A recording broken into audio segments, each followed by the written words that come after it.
Saat ini kami kedatangan bintang tamu dari Laboratorium Biomolekuler di Provinsi Riau, Pak Rahmat Azhari Kemal. Beliau juga membantu melakukan pengetesan coronavirus. Kebetulan kita menerima dari satu provinsi. Apa? Orang mikirnya, oh ya udah first come first serve. Siapa duluan sampelnya datang itu yang dicek kan. Tapi sekarang kita pilih yang kriteria PDP gitu. Prosesnya lama tuh sebenarnya karena sampelnya banyak. Banyak banget pengen nangis.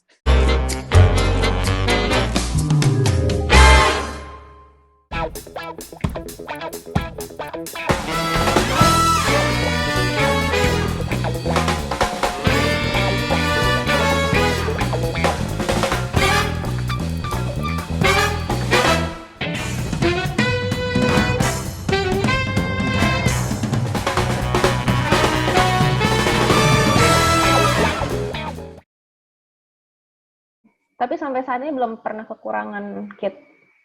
Jangan sampai sih, karena kalau nggak ya berarti libur dulu dong labnya. Jadi kalau kita sih memang lihat minta tolong tim analisnya itu, tim laboran ATLM ya, analis teknologi laboratorium medis itu ATLM. Aku lupa kepanjangannya, maaf ya Patelki. Terus Patelki itu perhimpunannya. Aku lupa. Kirain nama bapak. Kirain nama bapak. Perhimpunan ahli teknologi teknologi laboratorium Indonesia gitu, perhimpunan. Kita minta tolong sama mereka. Jadi kalau mereka bantu ngelihat consumables, reagennya sudah habis, sudah tinggal sedikit, ya kita langsung bikin pengadaan gitu. Jadi jangan sampai udah keburu habis baru kita pesan, karena kan pasti misalnya inden atau kebetulan lagi harus ngantri, kan libur, sedih banget. Orang kan mengira, tes PCR, nggak segampang itu sih, gitu. Karena kan harus dicek nih, gitu. Nggak segampang itu orang menginterpretasinya, gitu. Jadi jangan mentang-mentang, alatnya keluar hasil alatnya, ya udah kamu simpulkan berdasarkan itu, nggak bisa juga. Kan harus dilihat, ini kurvanya bagus atau tidak, ini angkanya range angkanya sudah masuk atau tidak gitu. Jadi nggak bisa mentah-mentah telan dari alatnya, harus dilihat lagi. Namanya kan teknologi pasti ada keterbatasan, pasti butuh human touch. Tuh lihat tuh guys, rumah udah kayak masjid anak sultan ini. Itu bukan Zoom background. Iya, itu rumahnya beneran. Ini bukan Zoom background.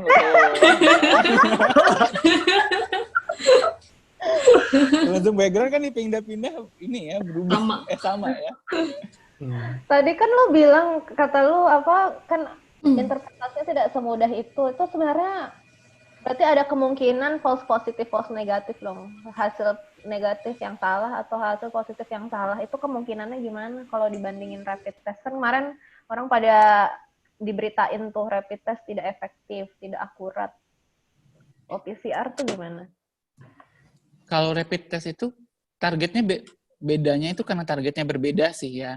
Jadi kan kalau kita PCR sebenarnya juga ada rapid test yang ngetesnya bukan antibody yang kayak biasa yang sering dipakai gitu. Jadi kalau PCR kan kita ngetes virusnya ada nih atau enggak gitu loh. Kalau antibody kalau rapid test yang ngecek antibody, tubuhnya respon nggak terhadap virus gitu. Misalnya gini, Timi marah-marah kalau ada Ivana gitu kan.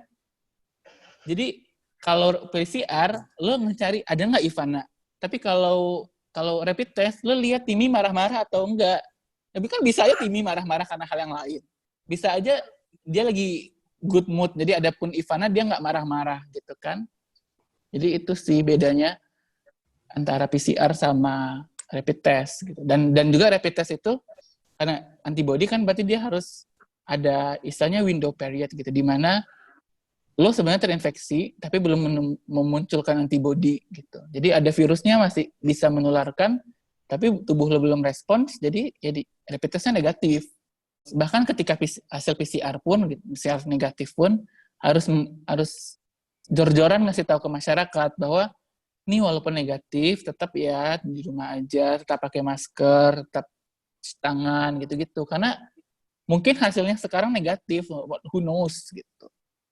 Jadi sebenarnya kayak ini aja ya, kalau misalnya lu dapat ada tes pack hamil, hasilnya negatif, bukan berarti sehari kemudian nggak bisa Lo hamil. tidak bisa hamil.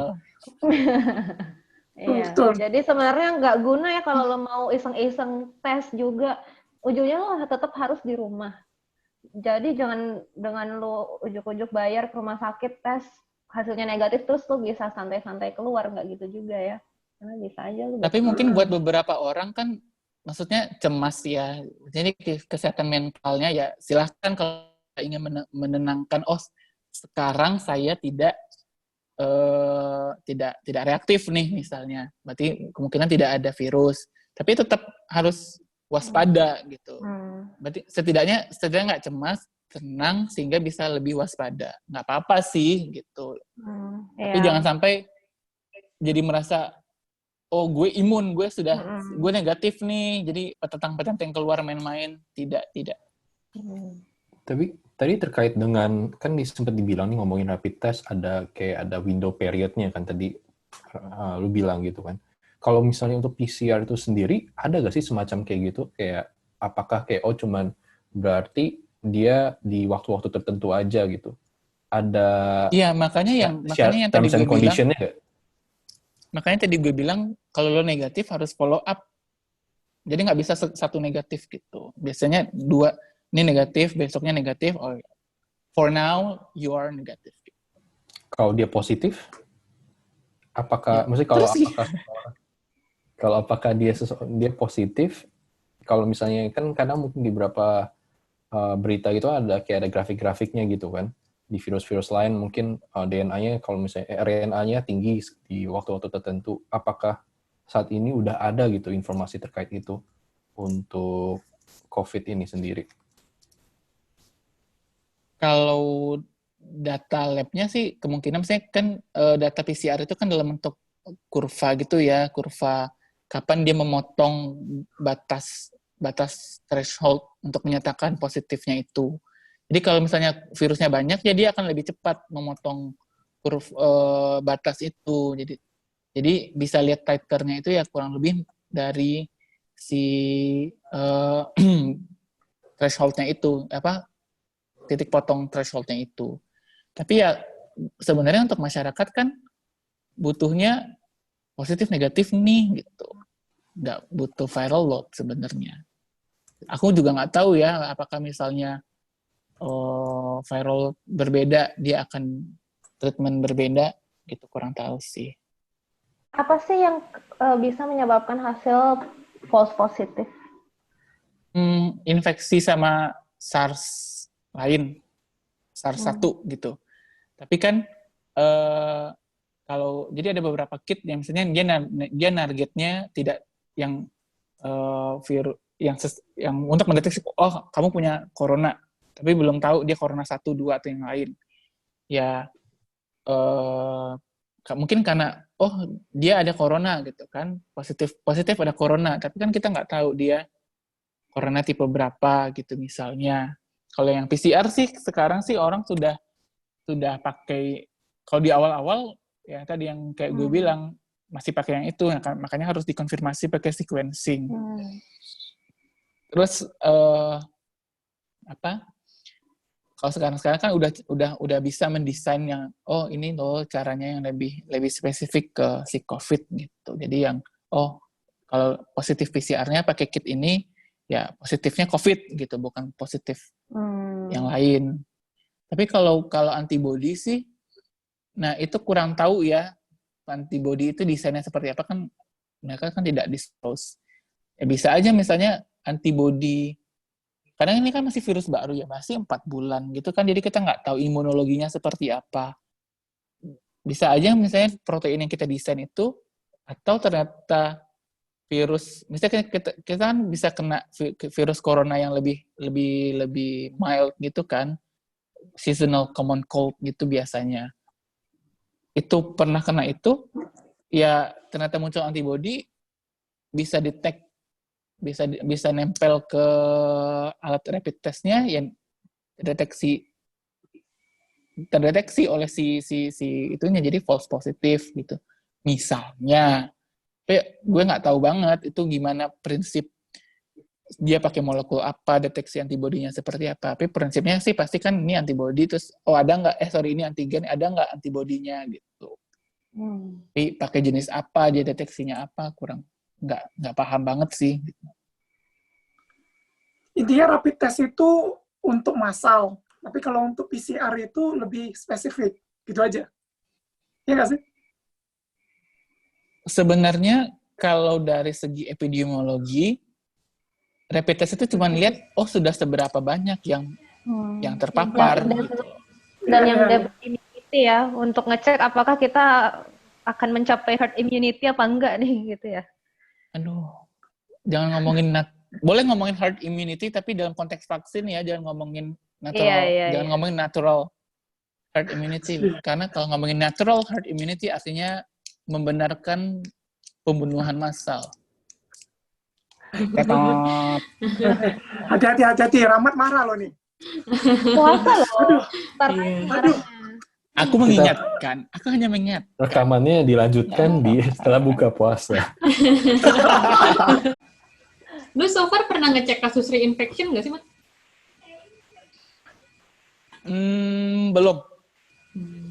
Belum sih.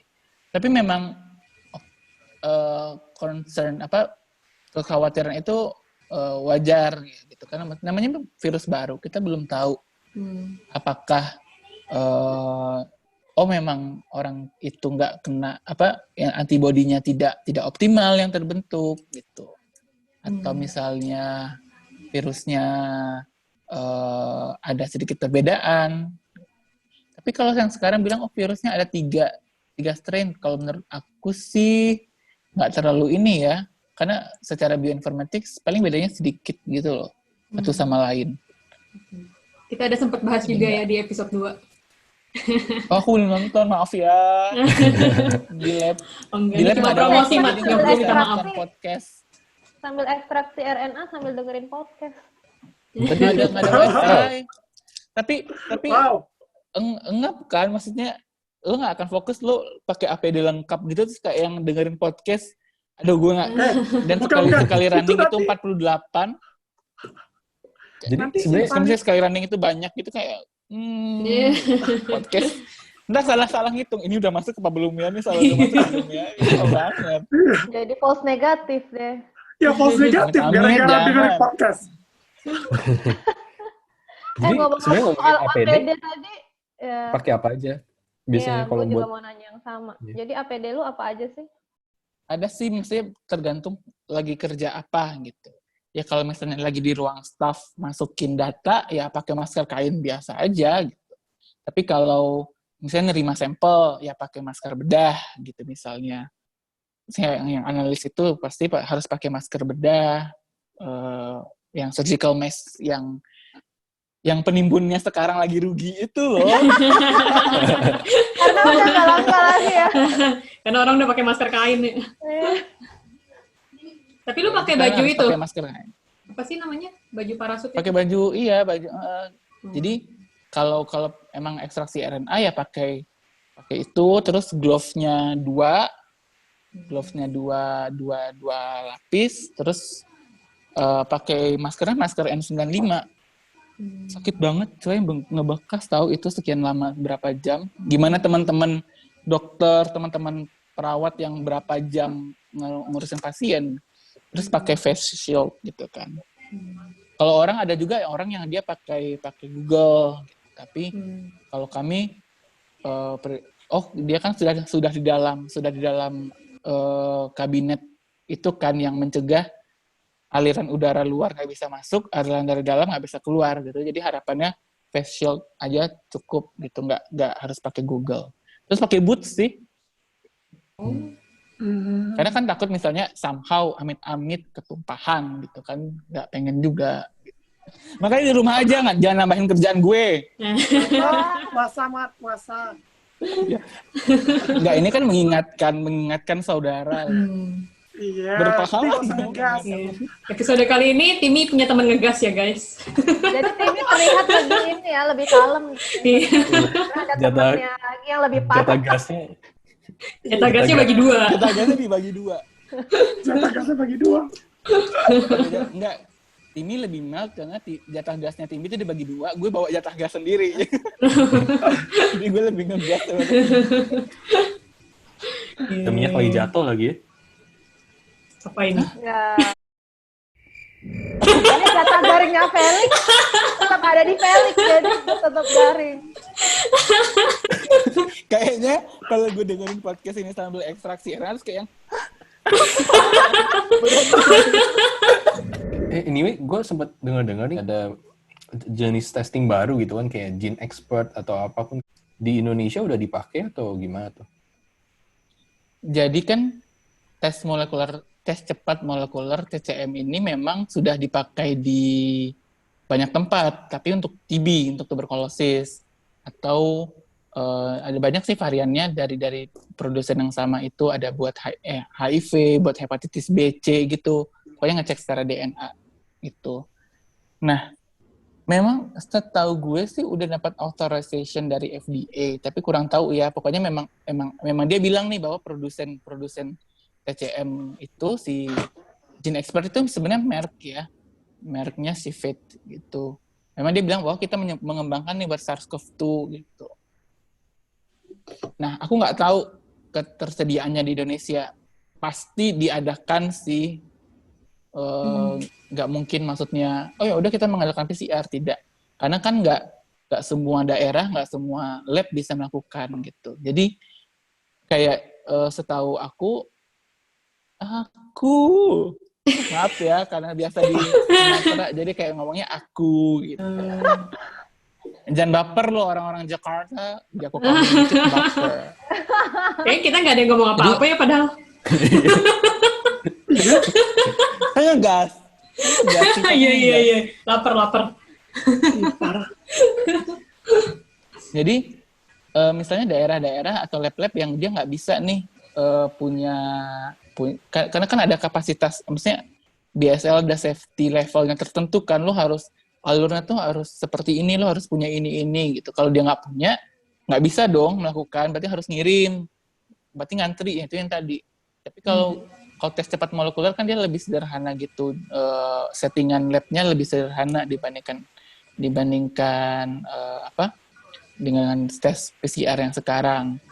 Jadi ya bisa membantu yang untuk di perifer, untuk di ujung-ujung. Gitu. Diharapannya daerah-daerah yang lebih. Kalau sekarang kan dipusatin ke ibu kota provinsi gitu biasanya kan. Jadi kalau itu kan bisa lebih merata, kabupaten atau kota bisa ngecek. Gitu. Emang Gene Expert ini prinsip deteksinya gimana? Kok yang tepi-tepi perifer malah bisa masuk? Karena prinsip sama saya sebenarnya dengan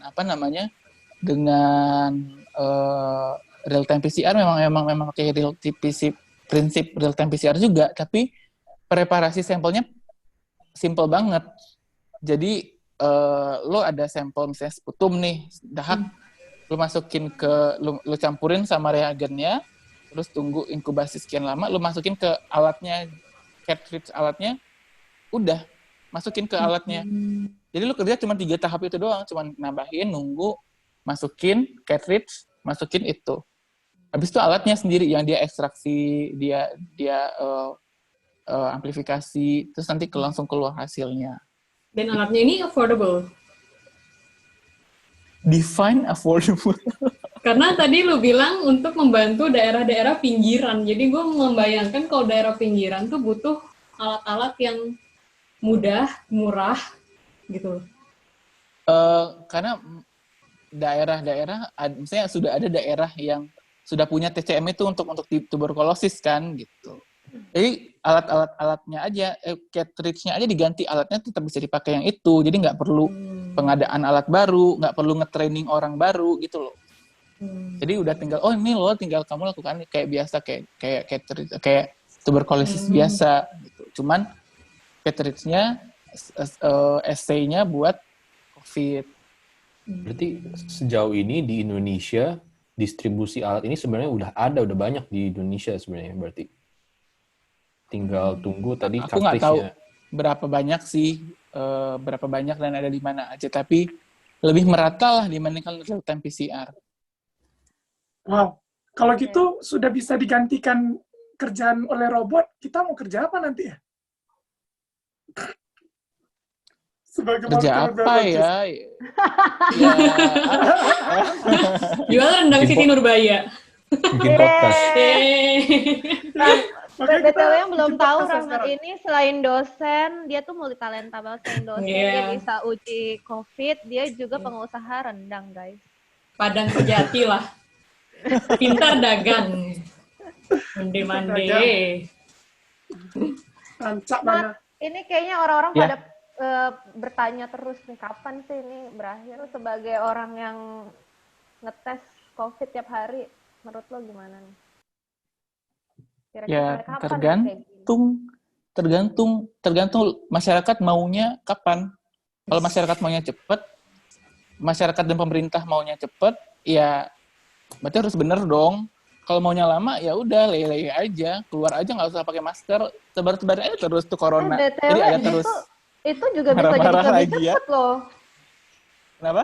Kalau lu suruh masyarakat keluar semua sekarang bisa jadi lebih cepet juga loh. Karena pada imun. Tapi kan banyak yang mati, Gina. Astagfirullah. Iya, makanya lu jangan salah ngomong. Ntar pada keluar semua, itu juga jadi lebih cepet emang. Ya tapi kan pada mati. Iya, makanya lebih cepet. Gimana? Oh gitu ya. Jadi nggak ada lagi manusia hidup yang diinfeksi ya. Ya betul juga sih. Benar juga. Anda tidak salah, Dr. Gina. Mungkin Udah. sebelum ditutup, jadi Rahmat ada lagi nggak yang mau ditambahin sebelum ditutup? Ada sih. Oke. Astagfirullah, puas amat. Bismillah. Karena banyak ya orang tuh mikirnya gini, ya udah itu kan hidup mati kan di tangan Tuhan. Tapi ya lo tetap makan kan, lo kalau lapar makan, lo kalau haus minum. Nggak doa sama Tuhan kan, ya Allah ya Tuhan hilangkanlah lapar dahaga. Kan enggak kan? Tapi Lu nggak pengen kaya, makan-makan ya. kerja. Nggak cukup doa doang. Ya sama, lu mau sehat, mau coronanya selesai, ya usaha gitu. Terus yang harus diingat itu adalah nggak boleh, ya Allah gue harusnya nggak boleh pegang-pegang muka, astagfirullah. Inilah contoh yang Harus baik cuci tangan ya. dulu sebelum ini harus belajar gimana cara cuci tangan yang baik dan benar ya. Baru boleh pegang-pegang muka. Jadi orang kan bilang kan ya udah gue yang mati gitu loh. Tapi kan ini kan penyakit infeksi ya. Ya kalau infeksi kan nular gitu loh. Jadi harus jangan egois. Pikirin orang, oke, kalau lo positif, kebetulan lo baik-baik aja, tapi ternyata nyebar-nyebar ke orang, atau malah, lo main-main keluar nih. Lo main-main keluar, terus pulang, ketemu orang tua, nyebarin ke orang tuanya sakit, sampai amit-amit, gitu kan. Coba gimana perasaan lo, gitu. Jadi jangan mikir, yang penting gue aman, kok gue sehat-sehat aja, tapi kayak pikirkan. Karena kita nggak tahu nih, kan virusnya aja itu kan harus dicek dengan PCR segala macam kan, karena nggak bisa kelihatan gitu. Sama aja kayak lo bawa mobil kan hati-hati kan, jangan sampai nabrak orang. Karena lo lihat tuh fisiknya si mobil. Coba kalau misalnya lo bisa lihat virus corona, lo pasti akan hati-hati jangan sampai orang kena gitu. Nggak mungkin dong lo nabrak orang terus ya Allah ya udah orang itu meninggal kuasa Tuhan. Iya. Kalau gue sih itu, jadi jangan, ya udahlah kita diatur Tuhan, tapi kan kita kan wajib berusaha loh. Gitu. Mau menambahkan untuk Rahmat, untuk kita semua. Jadi kalau virus itu, ingat virus itu menyerang bukan karena ada niat virusnya mau menyerang kita, tapi karena ada kesempatan. Untuk virus itu menyerang kita. Bahkan api ini. Waspadalah. Aduh, Rahmat, lihat Pris. ketahuan deh umurnya. Hah? Kenapa itu tahun berapa? Si Rahmat ini Frozen. Sama Frozen. Lucu juga. Mat, Jadi kita tutup aja. Tunggu lah. gimana? Tunggu Mama. Masih connecting. Dadah, aku balik. Yeah. Halo. Halo. Jadi sekian episode kita hari ini dengan Rahmat. Ada akun Twitter yang mau dipromosikan? @RA_Kemal. RA Kemal. Jadi itu dengan Rahmat Azhari Kemal. Jangan lupa Bukan subscribe Raden YouTube. Ajeng Kemal ya. Awas, ya.